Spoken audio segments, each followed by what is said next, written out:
Welcome to Around the Horn in Wholesale Distribution with Kevin Brown and Tom Burton.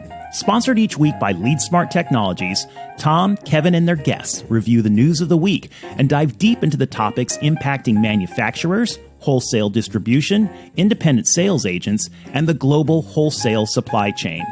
Whether it's M&A, SaaS and cloud computing, B2B e-commerce, or supply chain issues, we peel back the onion with our guests into the topics that impact your business the most. Good morning, Tom. Good morning. How are you? I'm glad we both got the memo to wear the light blue sweater. Good. All right. We're off to the right track. Yeah, that's it. Very good. Got a couple other colors coming your way before too long as well. So good stuff. How's your week been? Good to see you. Yeah, been good so far. Well, I'm excited for you. Your wife got into town before the storm last night after her extended business trip. So congratulations for a good weekend. Yep. And it's supposed to get pretty nasty today. So. Yeah. Well, you're up Santa Barbara way. I'm down here in South Orange County. See where maybe some of our guests are if they want to chime in where they're at and share what the weather is. I was talking 2 or 3 times this week to people in Minnesota and in New England, and either Minnesota was already getting hammered or others were bracing for the big storm that was coming. So a lot getting ready to pound the country this week. So we'll wish everybody the best. You've got you're 2 miles probably as the crow flies from the ocean at the office there, but looking at snow-capped peaks that are 10 miles away from you probably, right? Yeah, I can't see the mountains right now because it's raining, but I would assume that if and when it starts to clear up, there was definitely snow on there yesterday, and we'll see more snow today. So very good, really good pictures. All right, well let's jump into our broadcast today. So again, my name's Kevin Brown, and I'm here with Tom Burton. Tom and I are the co-founders of LeadSmart Technologies. We make a CRM channel collaboration and customer intelligence solution. And it's LeadSmart that sponsors this event that we do every week. But the reason we're here and we're live this morning on Friday morning on Facebook Live, LinkedIn Live, and YouTube Live. So you can watch a recording and or be with us, as many are today live. But within a couple hours today, this will also go onto all the usual podcast formats. So you can catch this by recording later on as well. So what we do each week is we send out a newsletter after we've kind of culled through the news of the week about technology and M&A and sales and marketing and all those topics and how they impact wholesale distribution. And we try to pull that together. That email goes out to 5, 6, 7, whatever it is, 1,000 people each week. If you're not getting it and you'd like to, pop us a note either here in the chat, or if you're listening on the podcast or to a recording, hello@leadsmarttech.com, and we'll get that right out to you right away. But what we do is take all that information, we kind of chat about it, we get some guests here and there. Today it's Tom and I, but let's get started, Tom. Let's talk about this week. Well, now, and before we do that, I want to say good morning we have a few people coming on with some weather stories here. So Ron, it's like I hate to even talk about stuff here in California compared to the crap in Chicago and other areas. So I'm not even going to try and compete with that. but Craig says it snowed in Sherman Oaks yesterday. It almost snowed in Santa Barbara here yesterday, Craig. Rumor had it at my house there was like slush. So it was at my office. But anyway, all cool stuff for here. And Will, good morning. And Brian up in the Bay Area. That's great.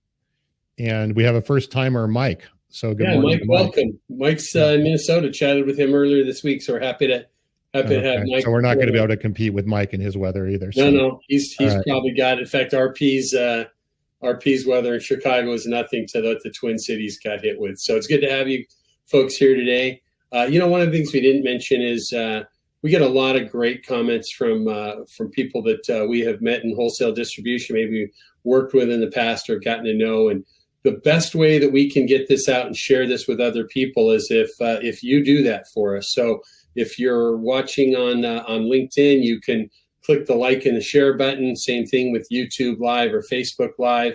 If you're listening to the podcast, certainly subscribe so you get it each week and share it with your friends. So our audience keeps growing each week, and we're appreciative of that as well. So let's dive in and chat a little bit, Tom. All right, let's do it.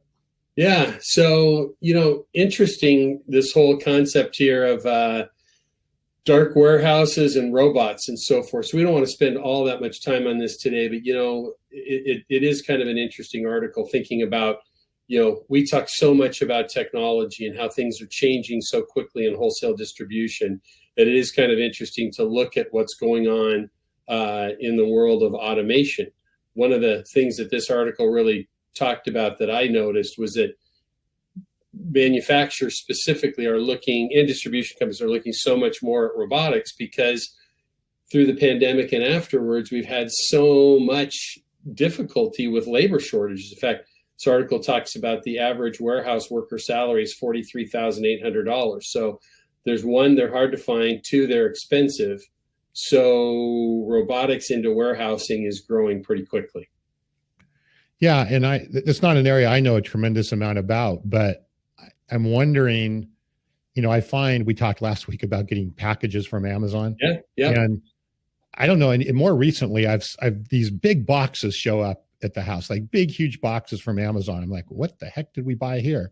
And I open it up and there's like this little itty bitty thing in there in this big, massive box. Yeah. And the only thing I can think of is that's all being done by their robots and all of that kind of stuff. And they can't necessarily, there's issues with, so I think there's probably, obviously inefficiencies and things like that have to continue to be worked out. Right. But it's not an area, like I said, I know a tremendous amount about, but I would assume it would continue to be more and more of an issue just or more adopted, but like you said, because it's so hard to find workers and things like that to do that. Yeah. So there's so much more of this happening. It's something that's been being looked at for many, many years, that companies are doing more and more of it. And I think what this article talks quite a bit about companies kind of easing in, because some of the technology is a little bit harder to adopt. One of the things they talk about is, pack and pick is very difficult to do in that setting. But it's much easier when you're doing full cases and so forth. And obviously specific size boxes, but technology is moving quickly. It's growing in that arena. We're going to see more and more of it on a consistent basis. So obviously something to watch out for, but as the economic issues impact things, right? And whether it's labor or it's pricing or whatever it is, we're going to see more and more of that. The reason I kind of triggered on this is wholesale distributors expanding into e-commerce that we talk quite a bit about each week are also needing to take a look at this because, as order frequency picks up and it's units versus cases being shipped, they've got to become more efficient at that because they're still going to be needing to take care of their brick and mortar customers as well. So, yeah, and I know in some of our distributors that are doing e-commerce, they've been trying to work with their customers to increase their average order value. So they're not just one-off ordering. But I don't know if that's going to change, right? The convenience of the one-off order and just in time and all of that, I don't think that's going away. So, you have to deal with that in some way, shape, or form. No, you're absolutely right. So we'll see what happens next with this, but it's something to watch. I think we'll kind of continue to look at some of these articles and see, and it just kind of leads to so much of what we're going to be talking about in general today, right? With supply chain, and we're going to talk a little bit about Web3 and the Metaverse later on in our conversation today. And these things are all becoming kind of one, right? We used to look at technology way over on one side of the business, and we've got our warehousing, and our worlds are just merging, right? Everything is coming together, and that's one of the main reasons that we do this each week is we have a kind of a unique insight because we're spending all week, every week, talking to either our customers or folks that are members of trade associations and buying groups that we're partnered with, and we're learning and seeing what people are doing. So it gives us the opportunity to give some feedback on what's happening here. So good stuff. Okay. So let's jump ahead. Okay. Yep. So some good news on the supply chain front, right? We spent so much of last summer and fall and talking about all the challenges in the harbors and the railways and so forth. And, we had crazy pricing going on out there, but this article it's good information, talks about both retailers and manufacturers feeling better and expecting fewer disruptions and lower freight rates this year. The freight rate piece of this is what just astounded me, right? Because, we deliver our product over the internet as a SaaS software company, but, I've spent my whole career, with warehouses full of goods and my car loaded up with samples to be out seeing customers. And this is just astounding, right? It talks about what does this really mean is they called it the darker clouds from rising interest rates and pullback in consumer spending would have been a perfect storm if warehousing and logistics and supply chain issues would have continued. But they talked about what was going on in this article, and they were talking about shipping a container from Asia to the U.S. West Coast that it went up from $2,000 before the pandemic to over $20,000. I mean, think about that, right? You've got this 10x multiplier in just your freight costs. And then when there's all the other supply chain issues going on, pricing was going up. Man, real challenge. Now the other challenge that people are dealing with too, but I'm not hearing as much about this as I was a few months back, but was so many distributors in particular beefed up on inventories on anything they can get, right? Especially through the pandemic. And now people have they use the term bloated inventories. I was in a distributor's warehouse 2 weeks ago, and we were kind of walking by a bunch of N95 masks and some other COVID-related items. And there was probably 20 master packs, so maybe let's say 80 or so cases inside there. And they said that right now they just don't have homes for those because those were a product that they brought in that weren't anybody's favorite product to use. And so it really put them in a pickle. But we'll see this stuff ease up a little bit. Yeah, we've talked about this, I think, on a few episodes, is that, that it continues to get better. I think a lot of the adaptions that have been done, moving, having more manufacturing potentially done onshore, taking advantage maybe more of Mexico and Central America rather than shipping something from China. I mean, if you're paying that kind of freight, all your cost savings of doing something in China pretty much evaporates or certainly gets seriously reduced. So it gives you the freedom to start looking at some other options as it relates to the cost and everything that are there. Yeah. I think that's a really good point, and that's going to tie into other conversations that we've had recently, and I'm sure we're going to continue to have as we talk about onshoring or reshoring, right? So interesting stuff. We can kind of jump ahead, but I thought that was a nice positive spin on, not even spin, positive data on really what's going on out there. So it's good news. And before we move on, I wanted to read what Will wrote here, because I think he answered my question, which is really interesting. He's saying that some of what happens when you simplify workstations and limit the boxes you keep at pack stations, referring to my Amazon big boxes. Right. When UPS and FedEx want a dimensional charging model versus only weight, many shippers adapted because of the costs. What can limit that is big companies have deep discounts, the added expensive and significant. So interesting. So they're not necessarily looking at things by weight. They're looking at based on the dimensions of the box. Much of that is. It seems to me inefficient and maybe even wasteful, right? Because that big box takes up space somewhere, and it's shipping and all of that kind of stuff. But it's an interesting situation there. Yeah. Well, you got the environmental factor that goes with that, right? We're going to chat a little bit. There's a component in one of the other articles we talked about today regarding, ESG issues that are going on in organizations. And when you start to really look at that, what are we doing to the environment? I think about that all the time, right? When I go put the Amazon boxes, there's a significant Amazon habit in this household. And my wife's not the only one guilty of it. But, when I throw those boxes away consistently, I'm thinking about, man, I would love it if we could put those back on the patio or the porch and have Amazon, when they deliver next, pick up our old boxes to be reused. I know that's not efficient. I know that doesn't work well, but there's just something out there that says it just drives me crazy that we, what we're doing with all of this. So anyways, onwards from that. All right. So business activity rebounding to 8-month high in February. Yeah. Isn't that great? And I think there was a new report that came out this morning that inflation is a bit higher than expected. And you've certainly seen reports on the job market. It's really a very, very interesting situation. We've talked about this for the previous weeks, but economically, I've never seen anything like this in my lifetime, in business career. But it's amazing about how much it's like it seems like this is what it seems like, right? We started to see inflation drop a bit. We saw the stock market start to pick up again. And then everybody like, okay, we're back at it. We're just full speed ahead, even, from 55 to 65 miles an hour, which I know is pissing off the whole Fed process because the Feds want this to slow down. And, then they're flexing their muscles and saying, well, we're going to keep raising interest rates then. And if you're going to keep growing and expanding, then we're going to show you by raising the interest rates higher and higher. It's just a very, very interesting situation, but yeah, it's seen, business activity rebound and, the unemployment and all of these types of things is quite remarkable.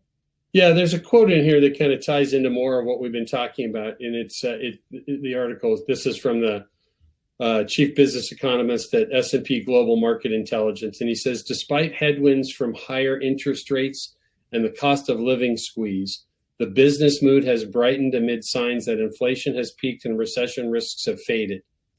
He said, at the same time, supply constraints have alleviated to the extent that delivery times for inputs into factories are improving at a rate not seen since 2009. So I think I don't know, I'm, last thing anybody would call me as an economist, but what I see out of this is, the economy is, the Fed is saying one thing, right?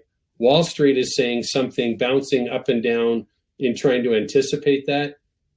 But the business world says, forget it. We're just charging ahead, right? And they're taking advantage of everything that they possibly can, right, to drive business forward and let the pundits and the Fed and all of those folks just do and say what they want, but they're going to drive business forward. Yeah, the question will become is, again, the war against the business growth and the Fed thing is there, where does that collide? And I'm sure that they believe that it would have collided a long time ago or prior to now. And we haven't seen the recession. We haven't seen the downturns. We haven't seen, despite interest rates being, creeping up on 5%. And sure. That, there is an impact on that, right? It's not like you can just totally ignore that. I think you're right. But this is really an interesting point, right? I'd love some people's take on this. I kind of look at this just like business in general, right?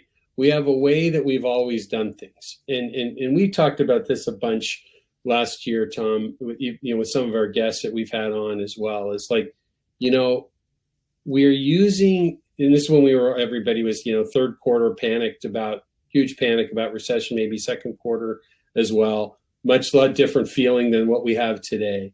But, we're using, and again, we're not, neither of us are economists. We're just business guys who've been around a long time. But I look at this, I say, the Fed is using the curves and the algorithms that they're using. All the things they're tracking, managing are, 20, 30, 50, maybe even years older than that. And we're living in a different world and our economy is different. And at the end of the day, again, I'm no expert here, but what I view this as is business is saying, you guys stay mired in all that gobbledygook that was, talking head stuff, and we're going to wait and see what happens. But at the end of the day, people are buying stuff specifically on the B2B side. Factories are busy, orders are getting shipped, supply chain is improved.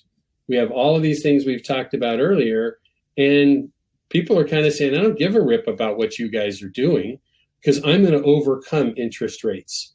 You look at manufacturing companies, right, that say, I survived and overcame COVID. This whole little thing, I'm going to plow through this. That's one guy's take. Yeah. And I agree partially with what you're saying. I think there may be some ignorance too. I don't know that it's like, damn the torpedoes, we're moving forward on all fronts. I do certainly believe there are businesses doing that. Yeah. But I also see this even, when we talk to businesses about technology, sometimes there's a bit of this, head in the sand. And I think there may be a bit of that here as well. So anyway, it's just, it'll be interesting to see how it plays out, right? I don't think there's any specific situation, but. Well, I hear what you're saying. I'm going to quote you though, right? Is talking early last year about self-fulfilling prophecies, right? And at the end of the day, right, we're still building hospitals, right? We're still repairing potholes. We're still running the factories that make the tools and the equipment to fill the potholes. And the people that go do that, as Dirk Beveridge says, right, the noble profession of distribution, those people are driving forward and just going to continue to make things happen. Now, the economics that go on behind that might play a factor, right? That the CEO of the manufacturing company or the family-owned distribution company, maybe their dividends aren't going to be what they were expecting to do. But, wholesale distribution and the manufacturers behind those distributors are what drive a huge part of this economy, and they got to figure out how to make it work. Yeah. So, it's back to your old thing about don't watch the news, right? No, don't watch the news. But I do think you have to be aware, right? Mm-hmm. The fact is that as interest rates continue to rise, there is an impact. Sure. An economic impact, especially in how you're using, debt financing, all of those types of things. It's not a news issue. It's just a fact.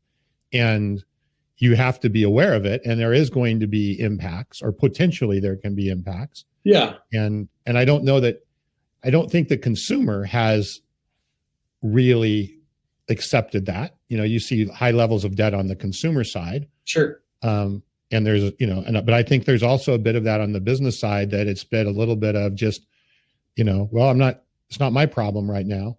And I think the risk that we have is potentially it catches up with us. I hope that's not the case. Yeah, I think that's a risk. You could be right. But I think that what goes with that, when did interest rates start, poking up again? Third quarter, right? No, this has been going on almost a year now, Okay. So here we are, and they're the highest that they've been. Some people are talking about them starting to drop later in the year. I look back at this, if we read that article again, what you're hearing from CEOs is we're getting around this, we're overcoming this. So I think I think anybody is wise to do what you're describing there about not having their head in the sand. But I think what we're seeing as a sentiment from this particular article is that, we're rebounding, right? We're overcoming.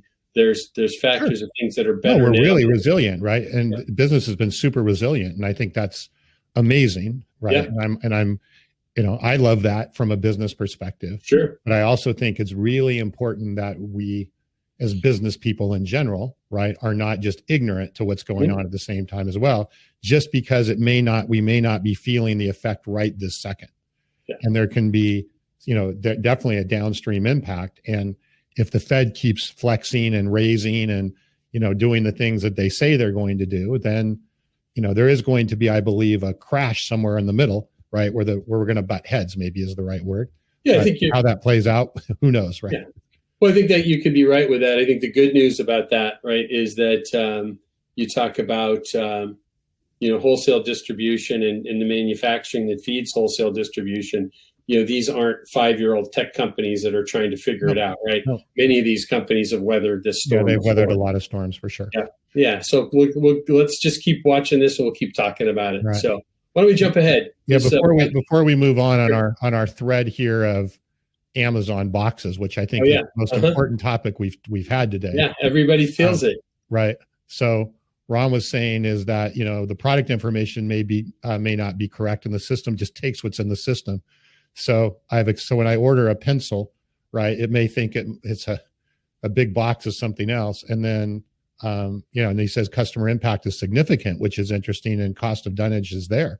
I would think so, right? I mean, somebody's paying for those boxes, that are shipping these little itty bitty items and all that. And then it not only is there boxes, but it's all this bubble stuff and everything in there. I mean, that all adds up over. Well, who it adds up for, right, is typically, it's not the end user customer.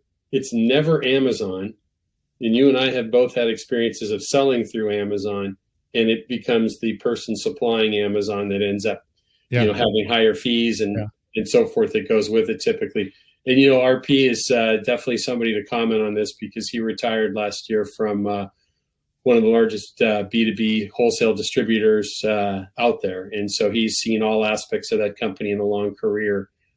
working for that big company in Lake Forest, Illinois. So I'm hoping Amazon's listening to our show today, and they're going, man, we got to do something about this. Pretty sure they've got something on that already. But you know what? What's interesting is, to RP's comment, right, is if the system doesn't even know or understand that and something becomes robotic, it's a challenge if you're doing robotic packaging. And that goes back to what we talk about, and we'll talk about more later today, is the whole idea of siloed data in organizations and the caliber of the data that you keep. So if you've got a bad content management system for your e-commerce system, bad data that's into your, and Will Quinn could probably talk about this from the good folks at Infor that, are a solid, their ERP provider. If you've got bad data in your system, to RP's point, right, you may end up getting the wrong box just because the system thought something was bigger and a machine grabbed it off the shelf and the machine didn't know that it was still small. Yeah. So interesting stuff.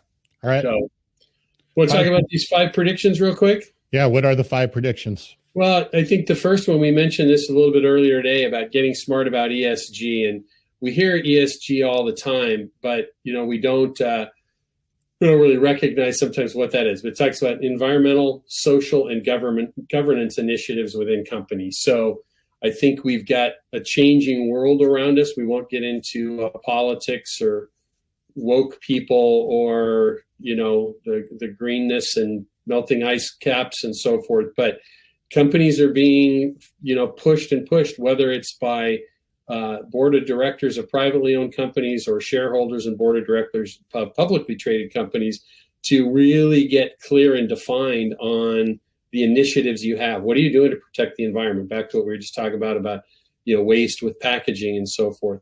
What are you doing about social issues and so forth? So I think we're going to see more and more of that. And it's not just boards of directors and shareholders.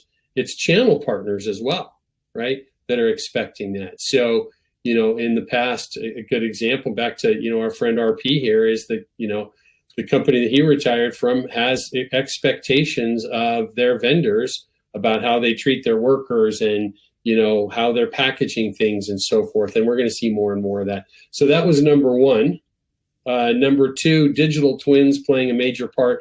Tom, we should spend some time down the road. We're going to talk a little bit more before we finish today about Web3 and the Metaverse, and Web3 being something near and dear to your heart. There's a great article, I think it was from Deloitte, that we posted today on that. But talking about digital twins, I'd love to talk more about that down the road. But that mindset of, replicating what a wind farm is doing in technology and planning for downtime or whatever it might be, all the different ways that you can, they use this term digital twin, but what they're talking about in this is that preparing not only to be using those types of things in manufacturing, but it's what are you going to do with all the data that you get from that? And one of our favorite topics, right? Yeah. And the digital twin concept, especially like you were saying, wind things or stuff like that, mm-hmm.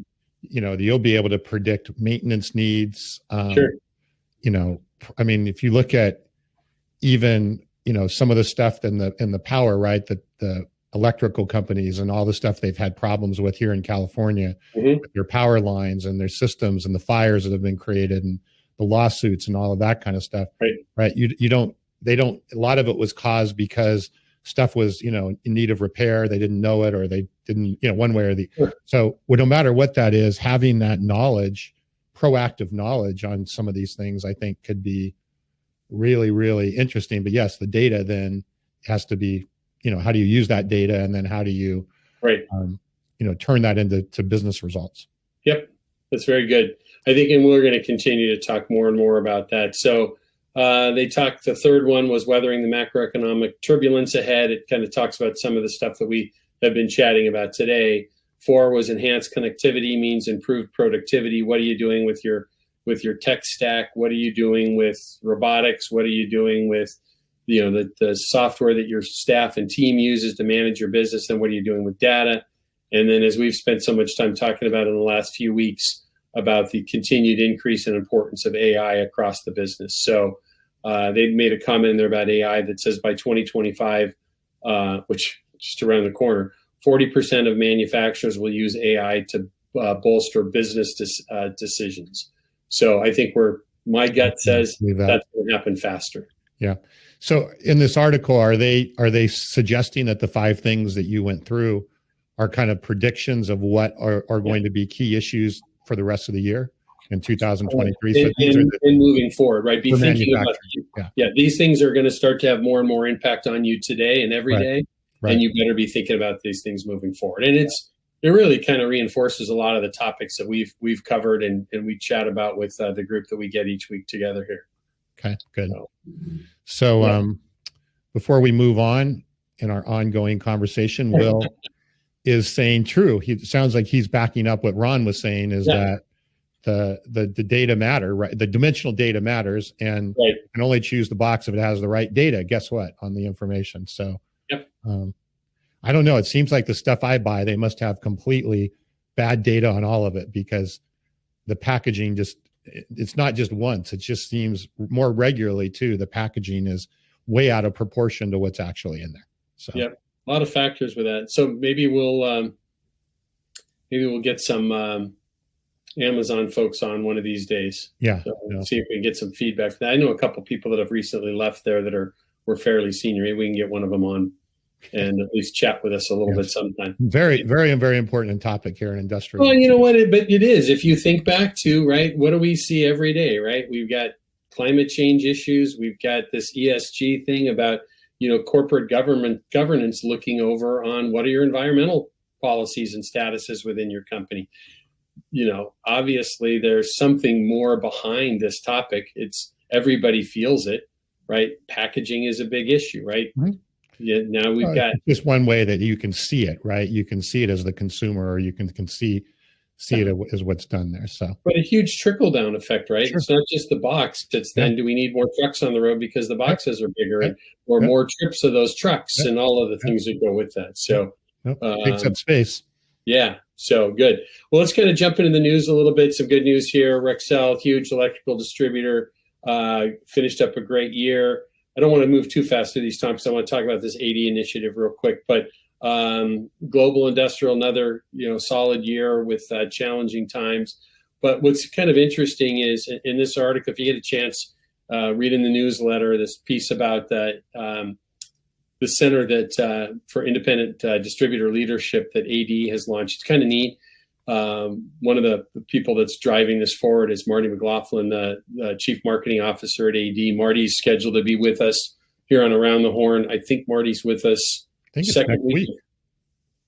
No, April, I think, is when he's coming. So we'll double check. I don't believe it's next week, though. Okay. I believe it's into April. But he had a pretty crazy March with some of this going on when I talked to him a few weeks ago. But neat stuff. It's well worth the read about what they're looking at. They're talking about in this same stuff we talk about all the time, right? Changing buyers, new types of salespeople that are coming in, and that type of thing that comes together is quite unique. And there is a lot of training that needs to be done in the leadership, right, of new organizations, right, or of existing organizations and AD membership. They've got new leadership coming up and in, and they've got to get them trained right. So AD is going to take the lead in that. So did it go into, and not to go into detail, but what do they consider to be the important areas that they're training on? Is it using technology? Is it how to deal with all levels of management and leadership, sales, marketing, operations, finance, all of those pieces? They're going to be working to do this training for them. And they talk about it designed to prepare the current and future leaders of independent distribution with the competencies and experiences to build long-term sustainable success for their companies. Yeah, it's interesting because we see quite a bit, right, in the companies we work with, if there's succession plans or they're talking about successions or family thing. And the way you ran the business, 30 years ago is not the way you would want to run the business now. So it's interesting. That's an interesting. I wonder if they're going to actually have like certification and things like that you can get from that. Yep. So we're doing an event with them next month in San Diego. So I'm sure I'll learn more. Okay. And we'll talk about it further, and we'll talk about it when we have Marty on. Okay. Yeah, we got Marty coming up, so that'll be good to have him. He'll be fun.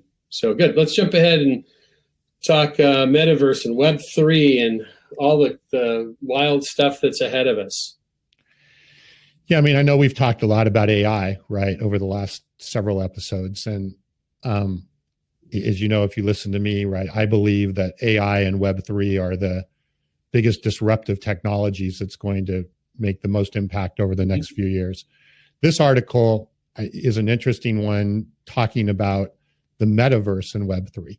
And, we all have heard about the metaverse, Facebook, and you've probably seen some examples of the metaverse.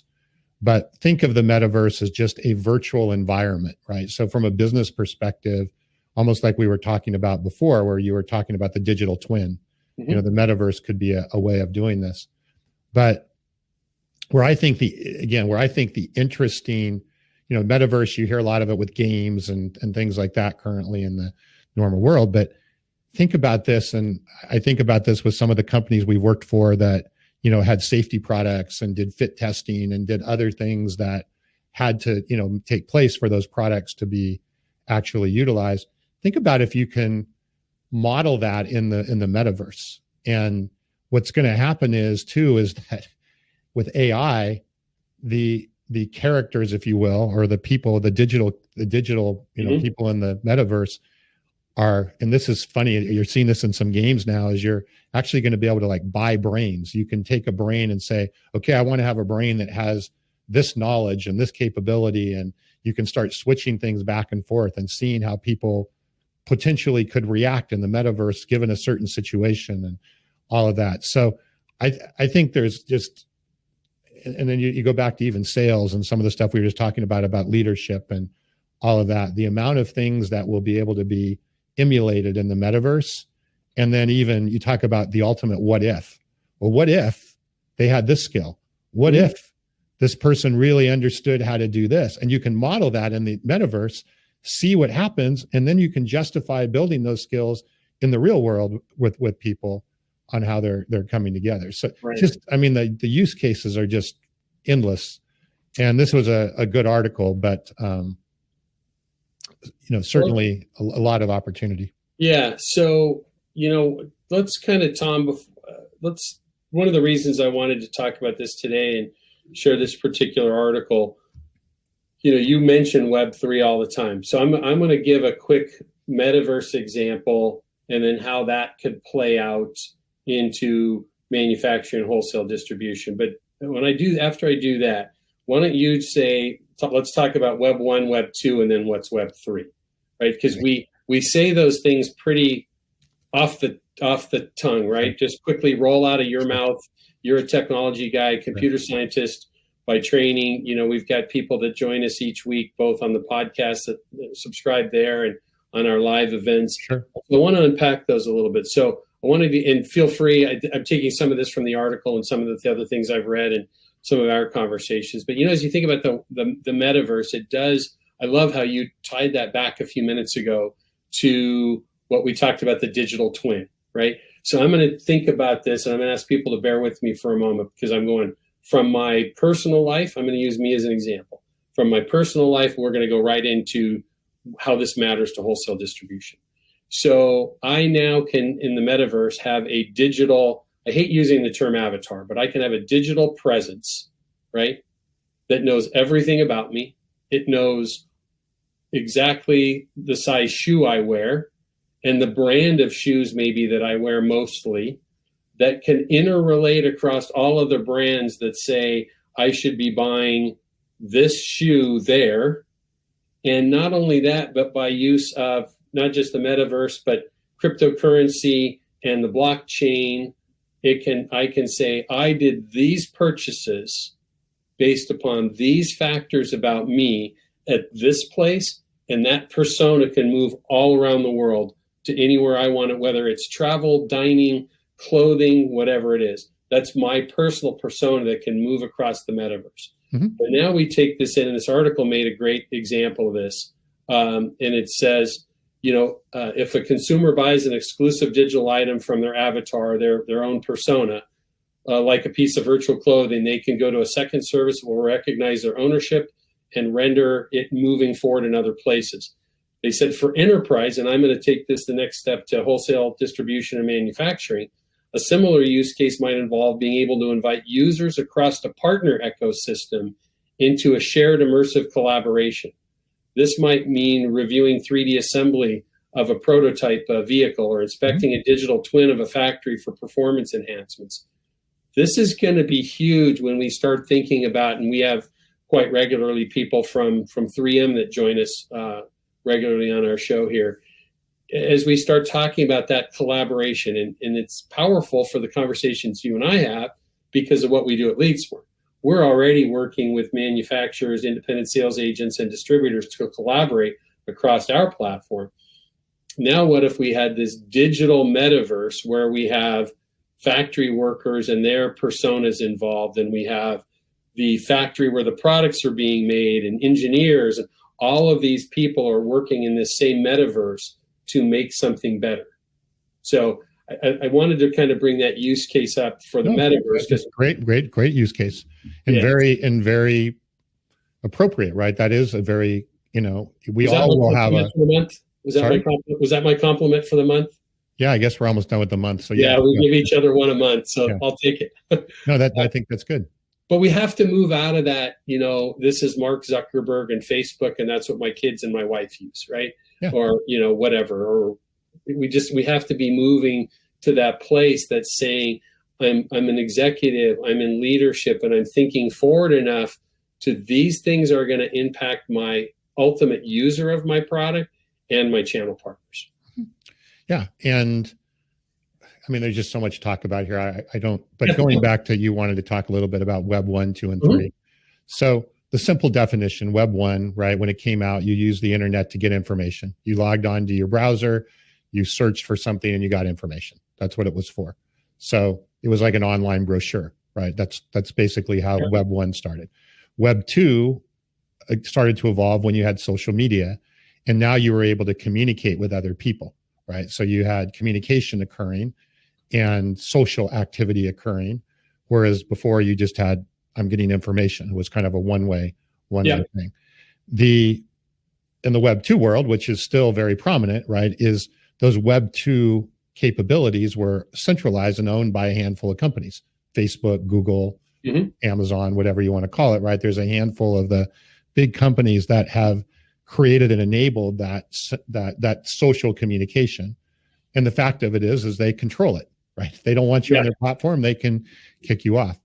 Web 3, the evolution into Web 3 and what the blockchain enables, and I don't like spending a ton of time on the blockchain because it's the underlying technology. So it's like the same way you don't need to know what servers are running your Facebook account on.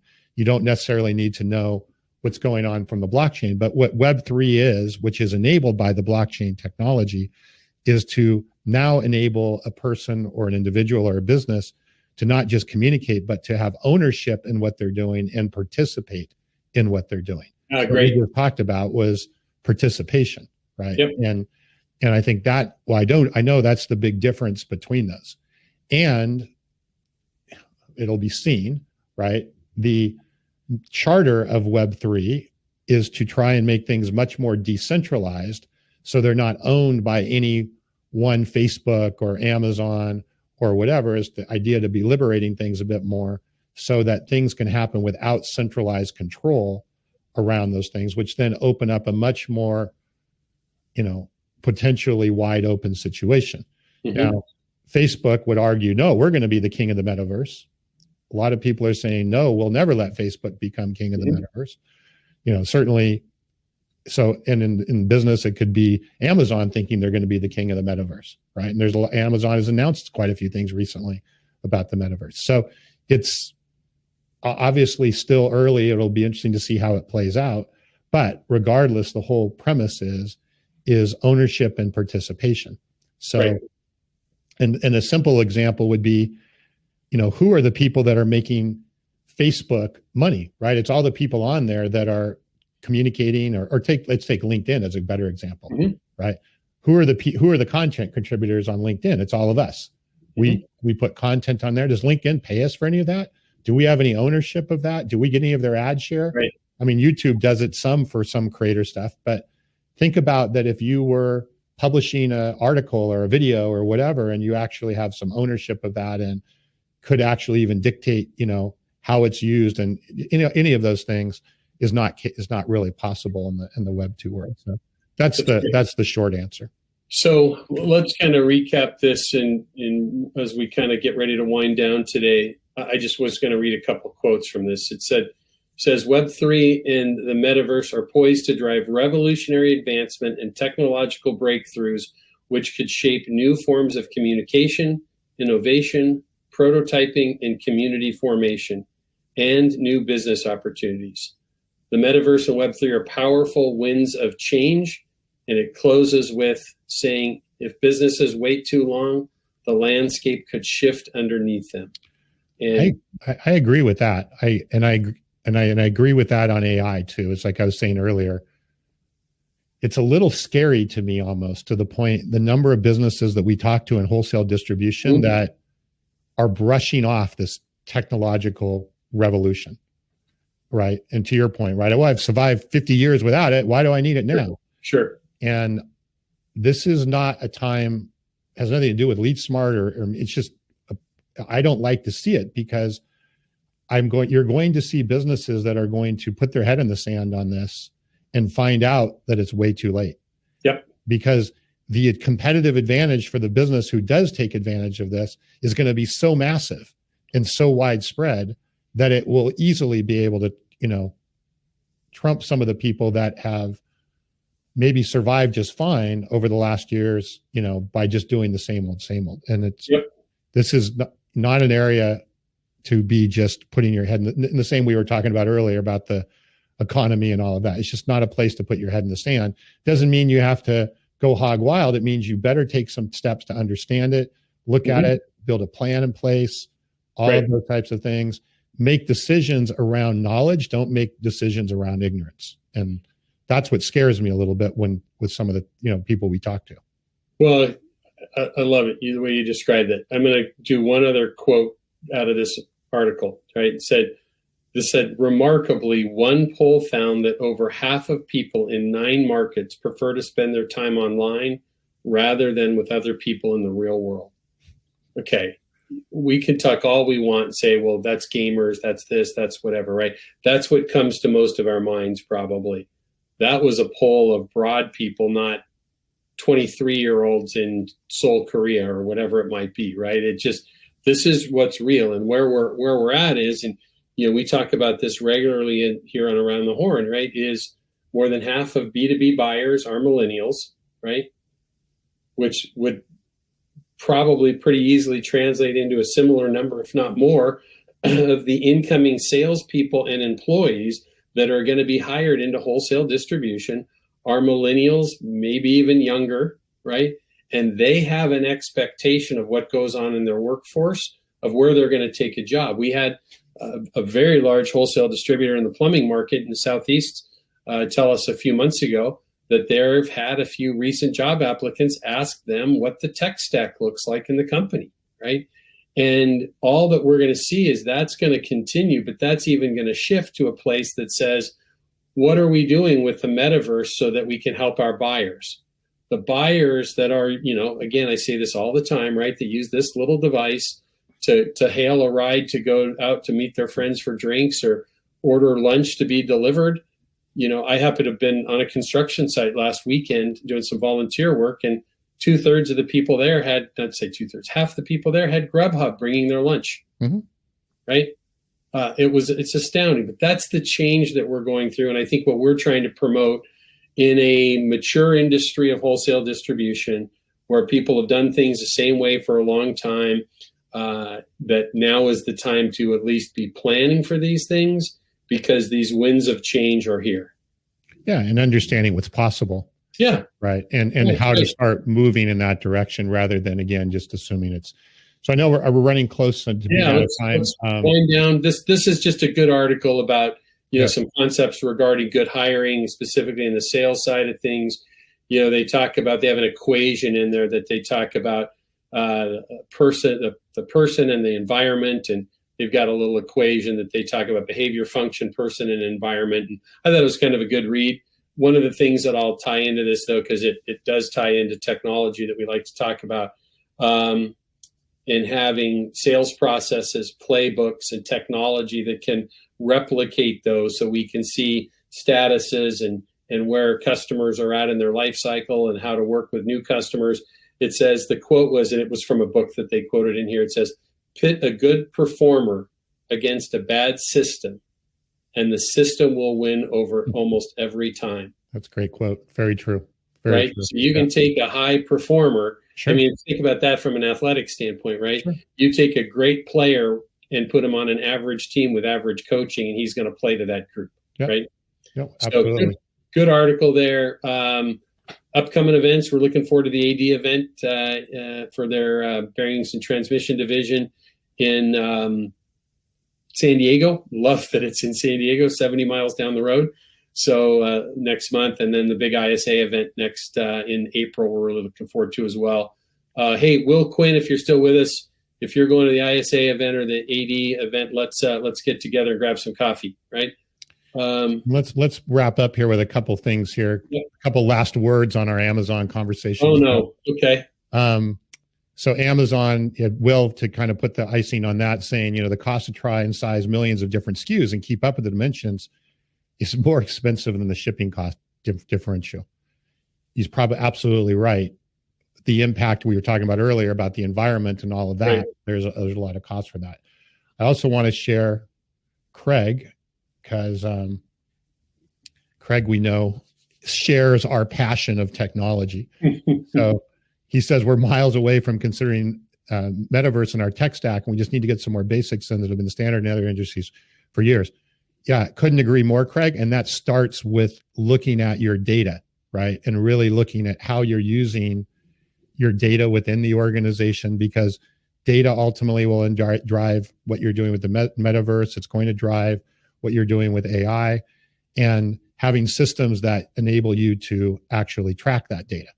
Craig, you and I have worked together on things like this in the past, right? Is how do you put things together where you can track where your marketing dollars are going and what's happening and how things are, how your marketing actions are turning into simple things, but data that in and of itself can be really, really valuable down the road. So yeah, exactly right. Craig's a longtime user of our technology and supporter of that, which we appreciate. Is at a new job now, and he's lacking that technology that he's used to right now. So hopefully he can have some impact on that. He's doing a great job, and Craig's a super guy, so we're glad he's with us today. Kind of winding down here. This Will Quinn is great. We'll miss you in Orlando next week, but I'd love to talk with you about that NAED, the National Association of Electrical Distributors event in Phoenix. So let's plan on, if you're there, let's get together and break some bread or coffee or beer or something. So we'll wish Tom anything else before we jump? No, stay dry. If you're in California, stay safe. Hunker down. Last little thing here, Mike. Franz just jumped in there. Mike's doing some really cool stuff with data for distributors. We'll maybe get him engaged more in the next few weeks to share more about how he's using that and helping manufacturers. Data is the new currency, right? It is the currency. We talked about this last week. So good. We'll stay dry. Feel for us, those of you in those snowy climates that know how to manage in bad weather and know how to drive in bad weather. We don't. So I'm going to be as hunkered down as I can over the next couple of days of this storm. All right. Thanks, everybody. Have a good weekend. All the best, everyone.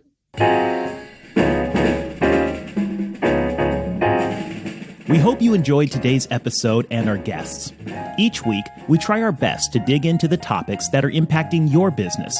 So please reach out to us and let us know how you think we can make the show better, or topics you'd like for us to tackle or talk about more often, and even guests you'd like to see join us.